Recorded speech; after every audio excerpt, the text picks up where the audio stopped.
Joe Burrow and Jalen Ramsey give two major teams in the AFC some scares on the first week of training camp. We'll talk about that. Sean Payton opening up about the Broncos coaching, and Jim Irsay's walking back his tweet about running backs. I'm your host, Chris Carter, my friend and co-host, your boy Q. It's the Friday edition of the Locked On NFL podcast. Let's get into it. You are Locked On NFL, your daily NFL podcast. Part of the Locked On Podcast Network, your team every day.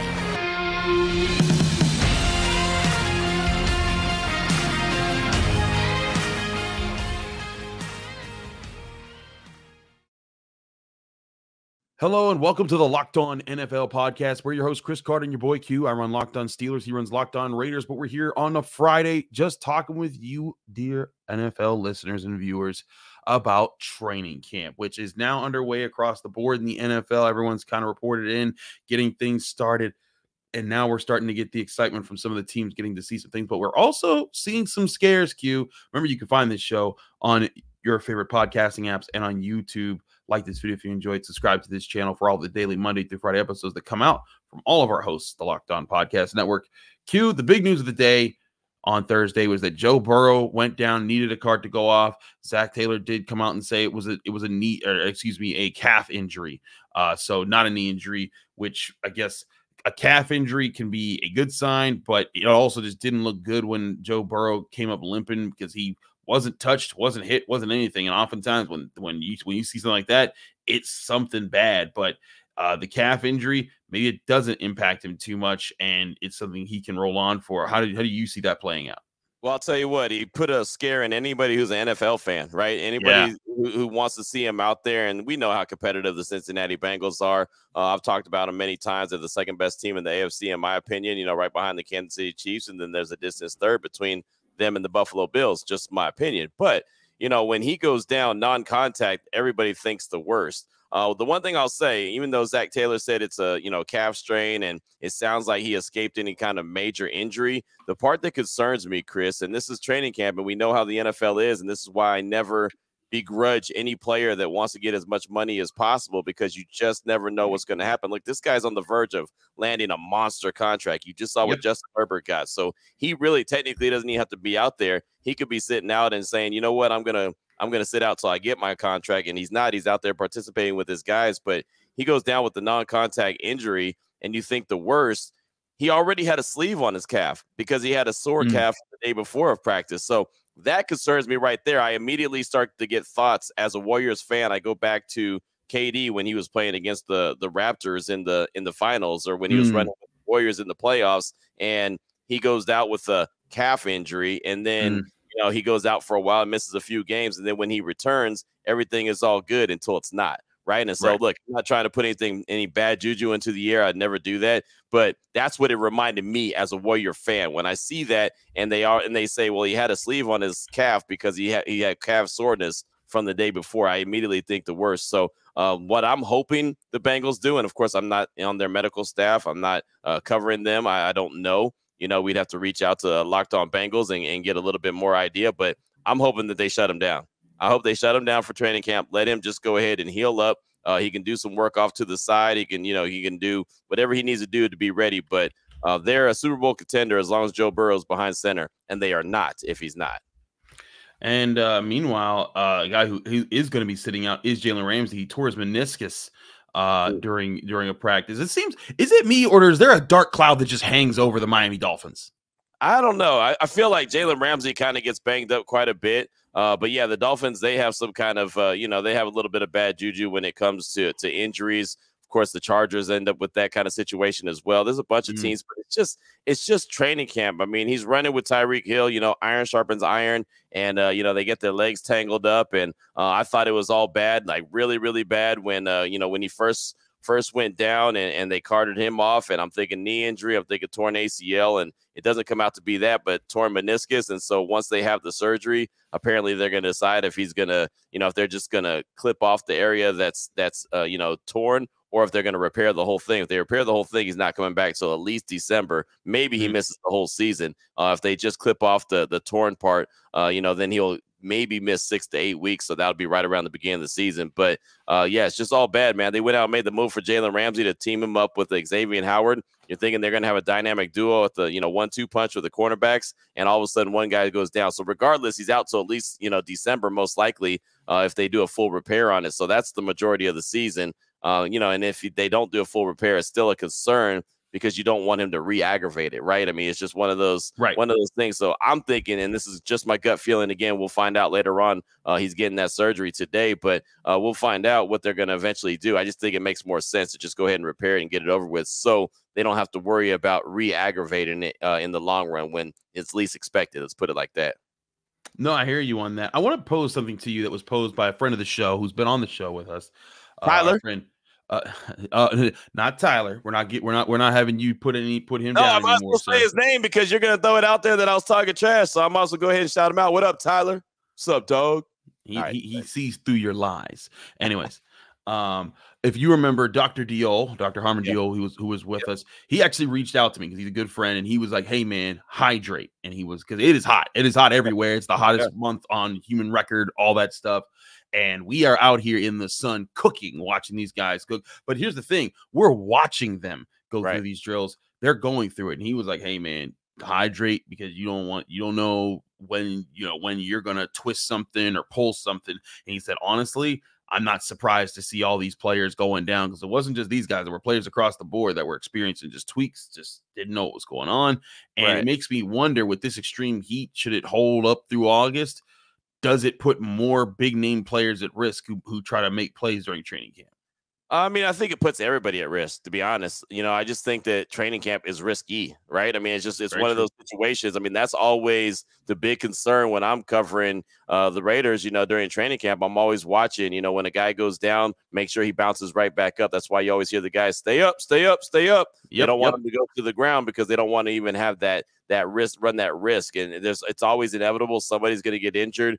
You just hope that, the majority of your guys, especially your big time players, not your Jalen Ramseys, not your Joe Burrows, you definitely don't want to be missing those guys. You want to hope that your big time players make it through training camp, because again, man, it's just, I mean, you're one play away regardless if you get hit or not. I mean, again, Joe Burrow went down with a non-contact injury. So I think that the heat has something to do with it. I think that they've been off for a couple months has something to do with it. There's just there's a lot. It's football has something to do with it as well. So I mean, it's just it's the nature of the beast. Like I said, there's fans that get mad when these guys hold out for their money, and I can't believe this guy's being so greedy. He's getting $10 million. You know what $10 million would do? Hey man, look, these guys are one play away for their career being over, their season being over, whatever the case is. So I don't begrudge any player to get as much as they want. Now, I'll say this, side note, if they, every single year say, hey, I've outplayed my contract, you need to re-up it. Then I was like, all right, dog, look, you need to work something out so you're good for the next 2-3 years, right? But as long as they don't keep going back to the well each and every year, I'm fine with that.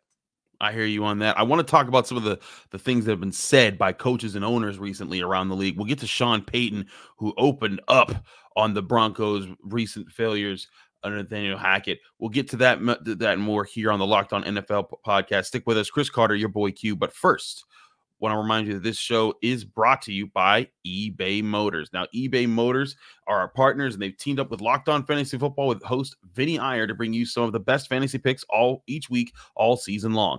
Whether you're preparing for a draft or scouting the waiver wire, every week they're going to provide you with players that are guaranteed fits for your roster. So with Draft Prep underway for the upcoming season, let's see who Vinny has picked out for us on this week's eBay's Guaranteed Fit Fantasy Picks of the Week.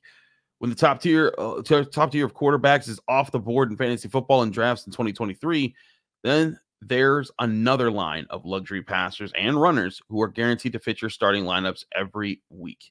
One of them is Bears' Justin Fields, who started rolling out of the garage last season and is bound to jump into the fast lane this season. This time, on top of his huge rushing total, Fields can deliver improved stats within the air, with DJ Moore now leading Chicago's wide receiving core. With eBay's Guaranteed Fit, they give you over 122 million parts and accessories for your vehicle right at your fingertips. You can make sure your ride stays running smoothly. Air filters, brakes, batteries, taillights, alternators, shock struts, you name it, eBay Motors has it. And they'll make sure it's the right fit for you, because eBay Guaranteed Fit helps you understand exactly what part you need for your vehicle the first time. So go forth, switch gears, crank the AC, and say goodbye to sweating if your ride needs a little fixing up, because now you know you'll always be set up for success from the get-go with eBay. Guaranteed fit. Everything your vehicle is calling for is just a click away. For the parts and accessories that fit your vehicle, just look for the green check. Get the right parts, the right fit, and the right prices at ebaymotors.com. Let's ride. eBay. Guaranteed fit. Only available to U.S. customers. Eligible items only. Exclusions apply. Back here on the Locked On Steelers or Locked On NFL podcast, excuse me. Why you trying to bogart the show, man? Why you trying to steal the show? Hey. Chill out. It's Locked On NFL, man. Look, see how he does me? He tries to coerce. Hey, wait a second. You always wear Raiders emblems on this show. I never wear Steelers nothing on this show. It's my job.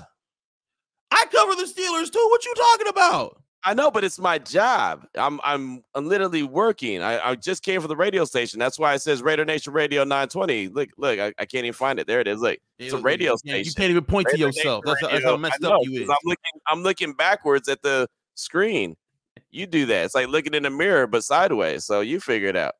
I don't even know what that means. Oh, look, it's my forehead. Boom. That was so easy. All right. Well, Mr. Cheney University, great. Lucky for you. The first HBCU. Yeah, that's what we learn there is learn where our bodies are on camera. Anyways, let's get back to the point at hand. Let's get back to the point at hand. Yeah, no doubt. I want to talk about the Sean Payton stuff, because he basically just flamed his predecessor, Nathaniel Hackett. Now, here's the thing. Sean Payton ain't wrong about Nathaniel Hackett. I mean, that was the legendary week 1 against the Seahawks, when you just see Eli Manning and Peyton Manning, and I forget who else was the guest on that show, but them just be like, call a timeout. Why aren't they calling? Why are they doing this? And then they lose the game, and they're like, they didn't need to do any of that. It just didn't. Right. It didn't need to happen. But Sean Payton calling out what it is, and it was reported at the early part of training camp for the Broncos, saying everything I heard about last season, we're doing the opposite. Oh man, there's so much dirt around that. There's 20 dirty hands for what was allowed, tolerated in the training rooms, the meeting rooms, the offense. I don't know Hackett. I know a lot of people had dirt on their hands. It wasn't just Russell. He didn't just flip. He still has it. The BS that he hit a wall, shoot, they couldn't get a play in. They were 29th in the league in pre-snap penalties on both sides of the ball. So he's trying to not pin it all on Nathaniel Hackett. He's trying to point that it was a combined effort here. But Q, oftentimes, when it's talking about that is often the case when the worst teams, it's not just a coach, it's an entire organization. And that might be a message to, I think, the Broncos that's like, hey, we're not having any of that when I'm here. Sean Payton, he's a Super Bowl champion. He brought the Saints up, made them a serious contender. He is not trying to wait around while the organization is slow and incompetent and making mistakes. If he's trying to pass the buck around of who's responsible for what, I think that I get the kind of message there, but Sean Payton, after the way he exited New Orleans, makes me wonder how that's even going to play out for the Denver Broncos, if he can actually flip all the things and change stuff in just a year's time. Well, of course, he's going to go scorched earth on Nathaniel Hackett. And as you mentioned, I mean, it's well-deserved. Nathaniel Hackett was a terrible head coach, and Denver was terrible for hiring him. They only hired him because they thought they were going to get 12. I mean, look, I don't care what anybody says. Shout out to my guy, Cody Rourke, Locked On Broncos. I guarantee you that's why they hired Nathaniel Hackett. They thought number 12 was going to follow him. He did not. Now, number 12 did follow Nathaniel Hackett to New York with the Jets, so there's that. Crazy, by the way. Right, but I mean, it is what it is, right? I mean, there's the situation is that Nathaniel Hackett did not have any kind of authority. He let Russell Wilson do whatever he wanted to do. He let Russell Wilson's homeboys, they let him do everything, right? That's a huge mistake. You've got to have some kind of accountability. You've got to make people, responsible. And Russell Wilson needed to be humbled. Well, in comes Sean Payton. He's humbled him. And on top of this, by going out there and really throwing all this shade at Nathaniel Hackett and talking so bad about him, he's also trying to save what he still has. Nathaniel Hackett don't matter. So he could dog the hell out of him because he's in New York. I'll say the one mistake that Sean Payton made was going after New York and talking about the Jets. Like, that doesn't matter. go ahead and handle your business, right? Don't worry about them. Worry about your house because your house is still really messy. So you got to clean that up. But I'll give him credit for trying to clean up his house and give Russell Wilson some confidence by saying, hey, it wasn't all on Russell. There was this, that, and the other was going on. So look, he's trying to save this guy who's got a large contract. So, trying to give him some confidence. So I totally understand the approach that he's taking. Again, he's not wrong. I'm not mad at the tone that he gave. I just think it was a mistake that he, even brought up the New York Jets, because all of a sudden now it looks like he's almost, jealous because of all the attention that they're getting, when as opposed he should have just said, hey, Nathaniel Hackett sucked. He was a terrible coach. This organization was ran badly. Now that he's gone, the stink is gone, and we'll be good to go from here. What they did last year, we're not doing, and we're going to be a playoff team, and left it at that. So, like I said, about 75% of the operation he did correctly. The other 25 he failed. I feel you on that, and sometimes there's temperaments that we're not privy to in the media about how things play out. But this is part of what I think comes with working in the media and trying to talk to these guys and get in locker rooms and understand stories. You start to understand those perspectives because you start to understand those events that happened that led up to what led to the Broncos being who they were, why they were where they were. I went through a similar change here in Pittsburgh, covering Pitt basketball. They went from Kevin Stallings, who just tanked the program, which was so proud when he took it over, and then Jeff Capel had to rebuild it from the ground up.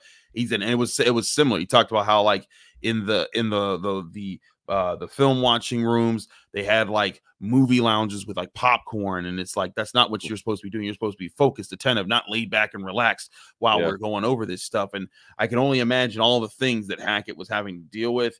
And it's a rough situation. And I think Sean Payton even recognizes that, like, I'm not gonna disrespect this man. I'm not gonna say that he should never get a job again. But Sean Payton, he might as well basically. He might as well have. You're right, because he tried to save it. But at the bottom line, I think Sean Payton was like, y'all need to understand, I am going through a complete overhaul, not of this roster, but of how this team operates, and that is a serious challenge to change culture. Yeah, no doubt. And that's his job. And that's why, they gave him a lot of money. And that's why they gave up the draft capital to go get him, right? I mean, they had to make the trade to go get him from New Orleans. So that was the scenario. So he's got a lot of work that he's got to do. I think everyone understands that. I do believe that Denver is going to be a better team. I don't think they're a playoff team this year. I think that's lofty goals, and that's fine. I don't mind you having goals. But he's got two things that he has to do. One, he has to save Russell Wilson. He's got to fix Russell Wilson. If not, then he's got to make a decision on what he's going to do there. But also, by letting everybody know how bad of a situation it was and how much of a overhaul he's got to do and how much he's got to change the culture, he's also trying to give himself a little bit of a wiggle room too. If I don't get it done right away, you know why? Because it's an absolute mess. So, I mean, he's throwing some messages out there without directly saying them. Russell, I'm going to save you, and I'm also going to give myself an extra lifeline just in case this takes a little bit longer than I expected because, well, it was a really big mess that Nathaniel Hackett left. And on top of that, like I said, he's not wrong. Nathaniel Hackett was terrible. There's a reason why he didn't make it through the whole season. I mean, after game one, everyone knew that, okay, this is going to be a failed experiment, and it was. But, Seattle, you got to give them credit. They got rid of Russell Wilson probably a year early, because they saw something why they were willing to move on from him, and it's proven to be right. I say that they moved on from him a year early. Maybe they didn't because he was terrible, right? But they knew what they were doing when they got rid of him, and I was really surprised by that because it's very rare that you see a franchise quarterback get traded when, well, he still has plenty left. And I thought Russell Wilson was still in his prime. What we saw last year was everything but prime. I hear you on that. I want to flip topics here to a comment given by Jim Irsay, owner of the Colts, and he kind of stepped in it with the running back conversation, and he had to clarify some things because the Colts have a pretty good running back on their roster who's probably wants to get paid. So I want to talk about that situation, all the elements there. We'll do that here on the Locked On NFL podcast. Chris Carter, your boy Q, the Friday edition. We'll be right back.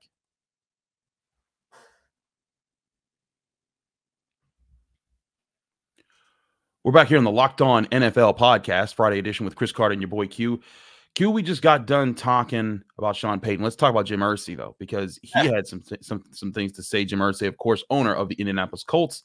And really felt like he stepped in it with this tweet that he sent out. Of course, this was about the running back situation in the NFL. A lot of running backs have banded together to talk about, how they're being devalued as a position and they're not being paid. And, some of us suggested that they should renegotiate to get new payment grades for running backs because of their shelf life and how they're being treated in the NFL. Jim Irsay then tweeted out, NFL running back situation. We have negotiated a CBA that took years of effort and hard work and compromise in good faith by both sides. To say now that a specific player category wants another negotiation after the fact is inappropriate. Some agents are selling bad faith. And then to which, in response, by the way, Jonathan Taylor, one of those running backs, by the way, who wants to get paid, and he plays for Jim Irsay's Colts and one of the better running backs in the NFL. John Taylor's agent reached out, Malcolm Kawah, and said bad faith is not paying your top offensive player, which he has a very interesting point there. And Jim Irsay, was trying to walk it back. He said that comment wasn't about Jonathan. We haven't exchanged any contract numbers or anything like that. So he's trying to make sure that it wasn't like a thing on Taylor. But realistically here, Q, this is a situation where the NFL owners, they've always held all the power. Like, as much as the players, until the players completely strike as a group for a long period of time and force the owners to lose out on billions of dollars, that I don't see anything changing here. But as far as how the CBA was negotiated, I get Irsay's point about the system that they have, but I think the running back's point is whatever the system is, it's not right with how we're being treated, because as Jonathan Taylor's agent pointed out, if they're the best player on the field, shouldn't they get paid the money they deserve? Yeah, the system is broken. I don't blame organizations for not wanting to pay running backs. And look, you're in Pittsburgh. You're going to have to go through this situation pretty soon with Najee Harris. Yeah, no doubt about it, right? He's one of the better running backs in the league. And if he carries the ball 300 times and he leads the league in rushing, guess what? All of a sudden now his value has gone down because he's got so much wear and tear on his body. So, I mean, it's a gift and a curse. You can be great. You could be a workhorse, but all of a sudden you have no value, where a wide receiver can go for 1,500 yards. A quarterback could throw for 5,000 yards, and he's the greatest thing ever. So the system is broken when it comes to the running back position. Now, with that being said, the CBA is set. But where Jim Irsay is wrong is he's the owner of a team. Don't be on Twitter and put out anything. Shut your mouth. Just sit back and let it ride. Yeah. Worry about it behind closed doors. We don't have to know what you're thinking. Even if you're thinking it, that's fine. Making us aware of what you're thinking is wrong, because you know what you did? Yeah, we're talking about you, but you know who else is talking about you? Your star player's agent. Right? And they're trying to get a contract done. There's a reason why Jonathan Taylor is not participating in training camp right now. He's there, but he's not working. Right? And there was a time when everyone in Indianapolis thought he was going to be out there playing, and nobody said anything about him holding out or looking for a contract extension. Then all of a sudden he ended up on the PUP list. It's like, wait, hold on. What injury does he have? No, he doesn't. He doesn't have an injury. He's trying to get a contract. What's injured is going to be the relationship between Irsay and Taylor if they don't figure something out. So, you don't have to be that owner. You don't have to be that guy that's out there in the open and always trying to get the attention. And, I make fun of Jerry Jones, and I'm not even going to break into my Jerry Jones voice, but I make fun of him all the time because he's always out in the open and he's always speaking. Well, Jim Irsay does the same thing, but at least Jerry is, Jerry. Jim Irsay decides he wants to really step in, and there's no reason for that. Like, for example, I'm in Las Vegas. I cover the Raiders. Josh Jacobs is not at camp. He hasn't signed his contract. When he was asked about it, we've asked, Josh McDaniels many times about it. We've asked other players about it many times, but everyone just, I respect the stance that he's taking, and, we're hoping that he's here sooner rather than later. Regardless what they're thinking, that's what they're saying.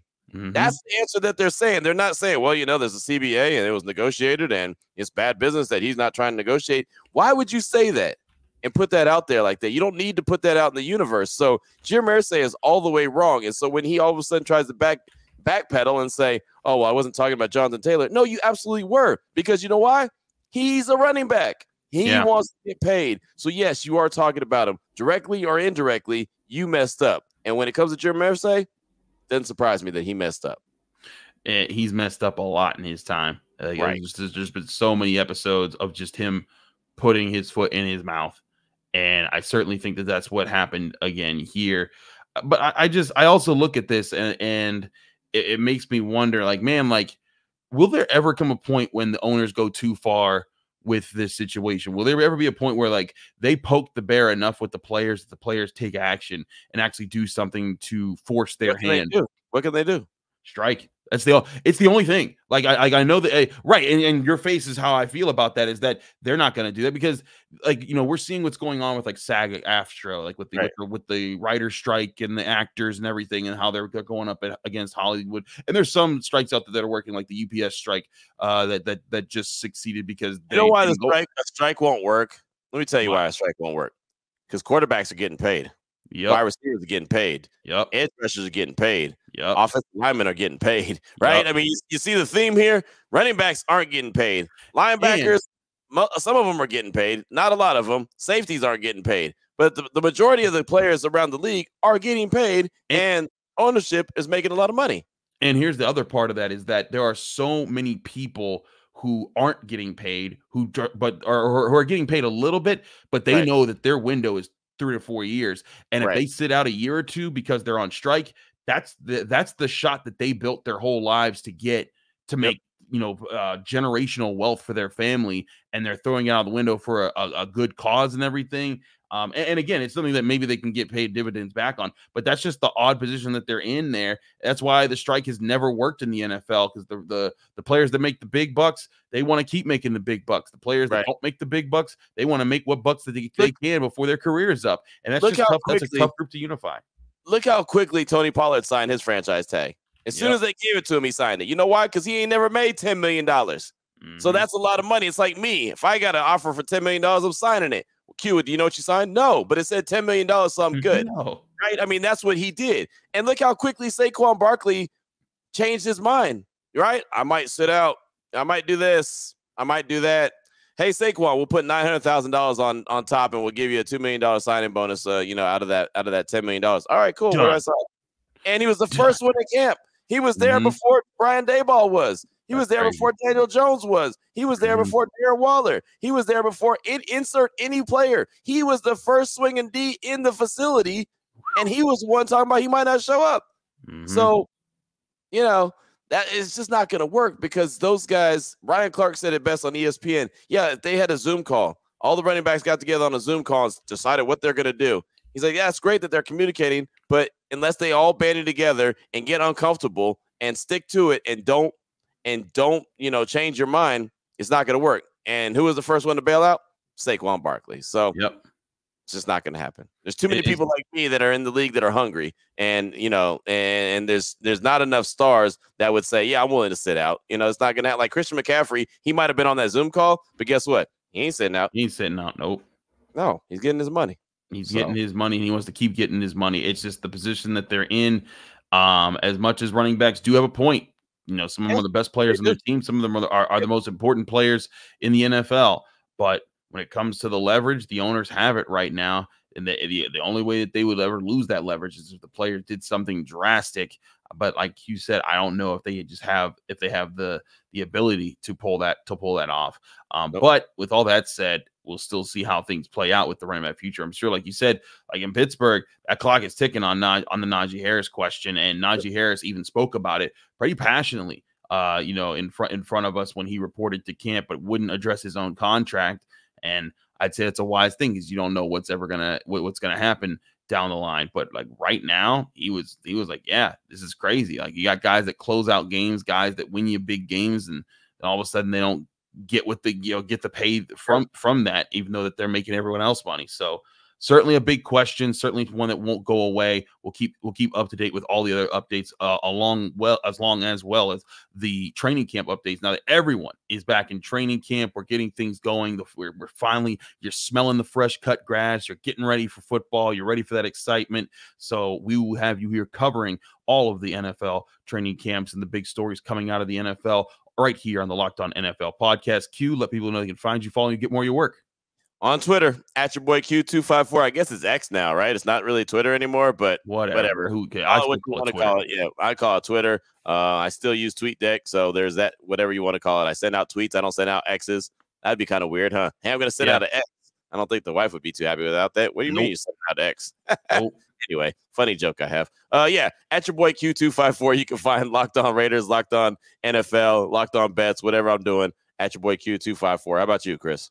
I'm Chris Carter. You can find me on Twitter and Instagram at Carter Critiques. You can read my work at the Pittsburgh Post-Gazette, where I do all things Pitt athletics, and I also do the North Shore Drive podcast there, covering all things Pittsburgh sports. You can also find me on the Locked On Steelers podcast, just like you found Q on Locked On Raiders and the Locked On NFL podcast, all your favorite podcasting apps, and on YouTube. Like this video if you enjoyed. Subscribe to this channel for all of our daily episodes Monday through Friday. Back again next week. We'll be on Friday, but do stick with us. Kevin Ostreicher's back Monday, giving an action-packed update. Who knows? Maybe we know a little bit more about Joe Burrow and how his situation's playing out for the Bengals. Stick here right with us on the Locked On NFL podcast as we move forward.